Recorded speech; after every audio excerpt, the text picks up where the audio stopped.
So I am often asked about where to start with all of this, what to read if you really want to understand this metaphorical approach to life, especially if you are encountering some of this material for the very first time.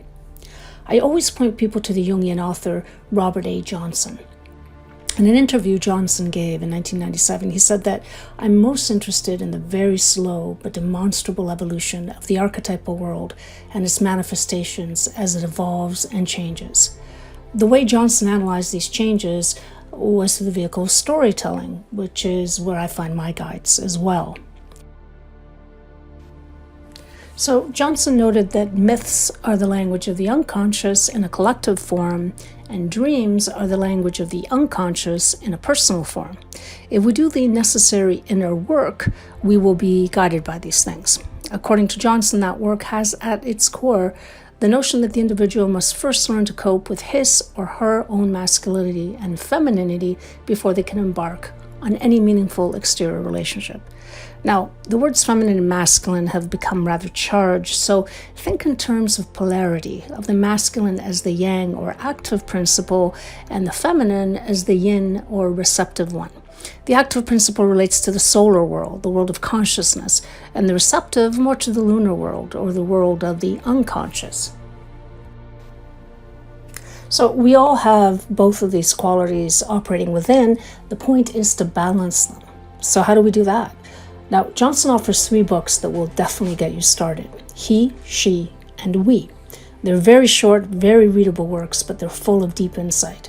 He examines the Parsifal myth and how it pertains to the masculine or yang journey. She explores the feminine journey by looking at the myth of Cupid and Psyche. And finally, We explores our approach to relationships as a whole by looking at the myth of Tristan and Isolde. Now, I've made 3 videos that I've linked in the notes that uses these myths to explore the general ideas. Johnson's analyses may seem simple at first, especially compared to the weightier approach offered by Marie-Louise von Franz, for example. But that is precisely what makes his work so powerful. His books are extremely easy to read and very accessible to those who have not yet built up a Jungian vocabulary. This may explain why they've sold over 2 million copies.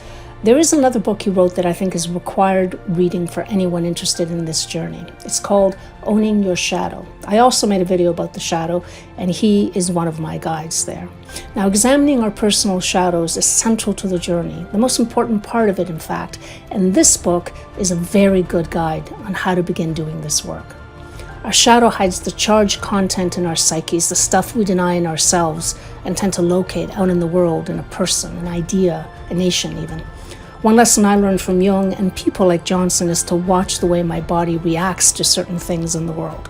Our bodies are good guides to the complexes that take us over. Johnson was very fond of saying that we don't have a good modern myth and we need one. And yet, his analyses of the old stories offer a fantastic guide to navigating our inner landscapes. So, perhaps we need to resurface the old stories and myths, engage with them using the kind of lens he himself proposes. That's what the SophiaCycles project is all about.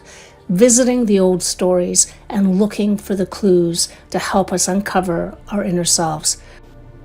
Robert A. Johnson is a terrific guide on that path. Pick up one of his books and see for yourself.